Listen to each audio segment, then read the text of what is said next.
从事临床工作这么多年，我最常被患者问的问题就是：医生，我听说断食能抗癌，我能试吗？尤其是家里有癌症患者的家庭，总盼着能从饮食里找到一丝希望，哪怕是尝试一些听起来新奇的方法。但我必须先跟大家说句实在话，癌症已经连续40多年位居台湾10大死因之首，对抗它没有捷径。断食既不是能消灭癌细胞的神药，也不是人人都能碰的偏方。今天我就以一个医生的身份，把断食与抗癌、健康的关系原本地跟大家讲清楚，不夸大，不隐瞒，只说实在话。先从大家最熟悉的断食法说起。前几年168断食、52轻断食特别火，一开始我就跟身边的患者强调，这些方法的初衷不是抗癌，而是减重，针对的是肥胖人群。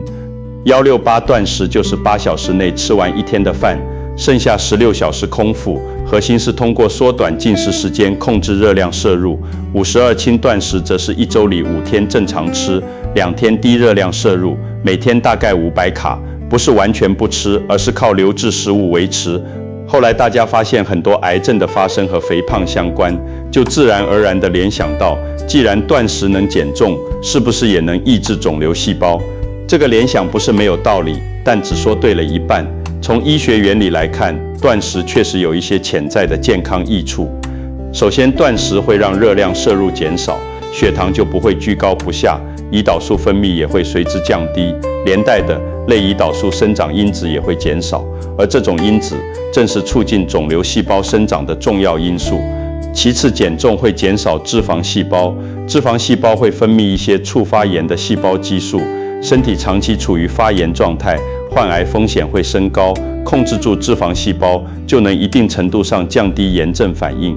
另外，断食还能减少自由基的摄入，而自由基过多会加重细胞氧化压力，增加肿瘤细胞生长的可能。还有一个大家常听说的自噬反应，简单说就是身体在热量偏低、空腹状态下会启动自我清洁，吞噬掉那些老化突变的不好细胞，从而减少异常细胞癌变的可能。要引发这个反应，至少需要空腹13小时，这也是168-52断食法能流行起来的原因之一。大家觉得通过这种方式能让身体重启，清除不好的细胞，但我必须重点提醒大家，原理可行不代表人人适用，更不代表能抗癌。我见过不少患者没跟医生商量就自己尝试断食，最后不仅没效果，还加重了病情。有研究显示，断食对某些癌种有正向作用，但对另一些癌种反而可能加速肿瘤转移复发。癌症的种类太多，每个人的身体状况、病情阶段都不一样，没有一种方法能适用于所有患者。所以在考虑任何断食法之前，第一步必须是和你的医疗团队沟通，这不是商量，是底线。接下来我就明确告诉大家，哪些人绝对不能随便尝试断食，尤其是168-52这类轻断食。第一种，体重偏轻、营养不良的人 ，BMI 低于18.5的人，本身营养就不够，身体没有多余的能量可以消耗，再刻意断食，只会让身体越来越虚弱，免疫力下降，反而增加患病风险，更别说抗癌了。第二种，有慢性疾病的人，比如糖尿病、心血管疾病、高血压、肝肾疾病患者，这类患者的新陈代谢、荷尔蒙代谢和正常人不一样，贸然断食会影响基础代谢途径，加重脏器负担。尤其是糖尿病患者，如果你正在吃降糖药或者注射胰岛素，空腹很可能导致低血糖，出现晕眩、乏力，甚至更危险的情况。高血压患者也一样，断食可能影响血压稳定，引发不适。如果这类患者确实肥胖，想通过断食减重，绝对不能自己来，必须先找开药的医生，调整药物剂量和方案，在医生监控下进行，这才是安全的做法。第三种，肠胃功能不好的人，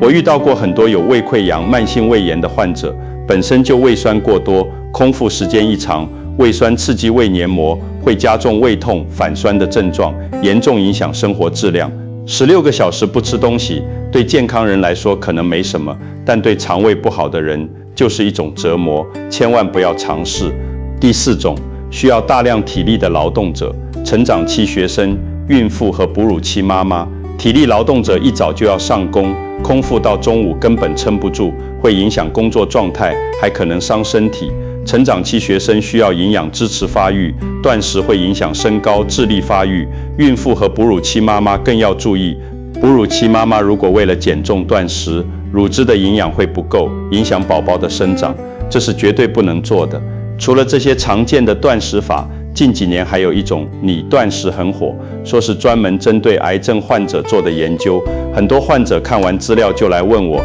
医生16852我不能试，拟断食总能试吧？我先跟大家说清楚拟断食是什么。1个月早5天，第1天热量控制在600卡，后面4天每天300卡以下，5天总共摄入1800卡，相当于模拟断食，不会完全饿肚子。这项研究确实发表在《自然》这类权威期刊上，针对乳腺癌、黑色素细胞瘤患者，发现拟断食后，免疫 T 细胞会进入癌细胞，对抑制肿瘤有一定帮助。但大家一定要看清楚研究的前提，参与者的饮食是由专业人士搭配的。虽然热量低，但身体必需的营养素，比如必需脂肪酸、氨基酸，一样都没少。我们身体需要的营养素分散在不同食物里，没有一种食物能提供所有营养素，所以需要均衡饮食、多样化摄入才能凑齐。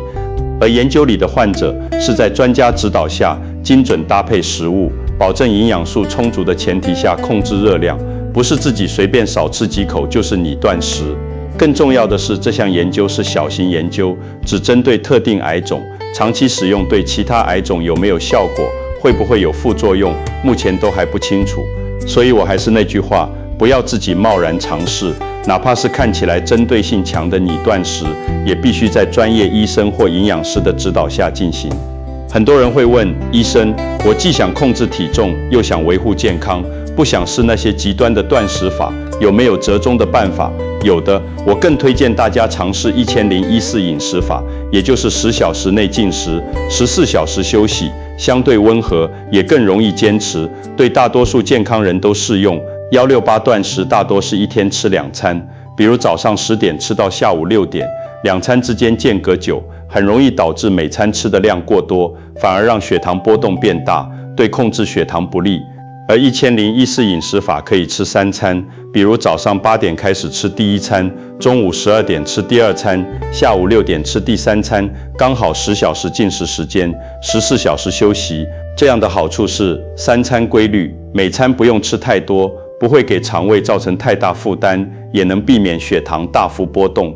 对肠胃功能不好的人来说，规律3餐能减少胃酸过多的问题；对需要体力的人来说，早上能及时进食，保证工作生活的体力，而且3餐拆分，也更容易摄入足够的营养素，达到防癌抗癌的基础需求。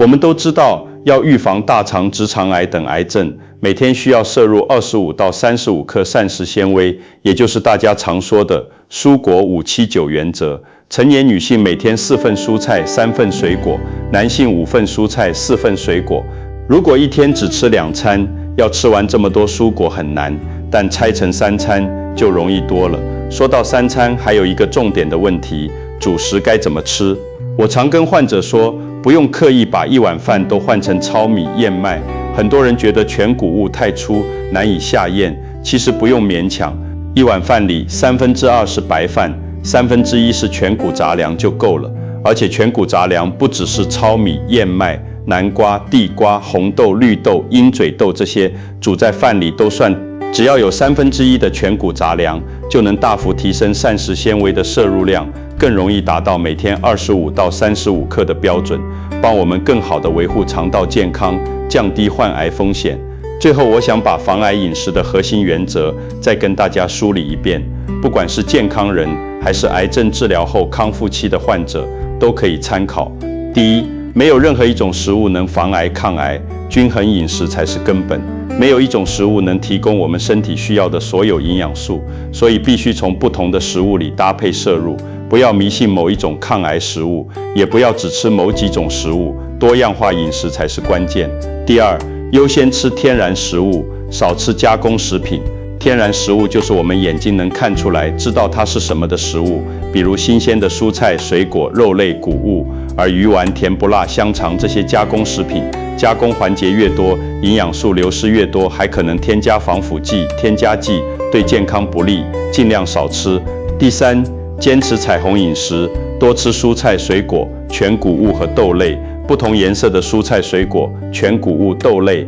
含有不同的植物化素，这些植物化素具有抗氧化、抑制肿瘤细胞生长、诱导肿瘤细胞凋亡的作用。比如绿色蔬菜富含叶绿素，红色水果富含番茄红素，紫色蔬菜富含花青素，多搭配着吃，才能摄入足够的植物化素。第四，正确看待油脂，不是越少越好，而是选对用好。很多人觉得油脂不好，会发胖，引发心血管疾病，就完全不吃油，这是错误的。我们身体的细胞膜、神经传导物质都需要脂肪构成，胆固醇也是维生素 D、性激素、抗压激素的来源，对身体很重要。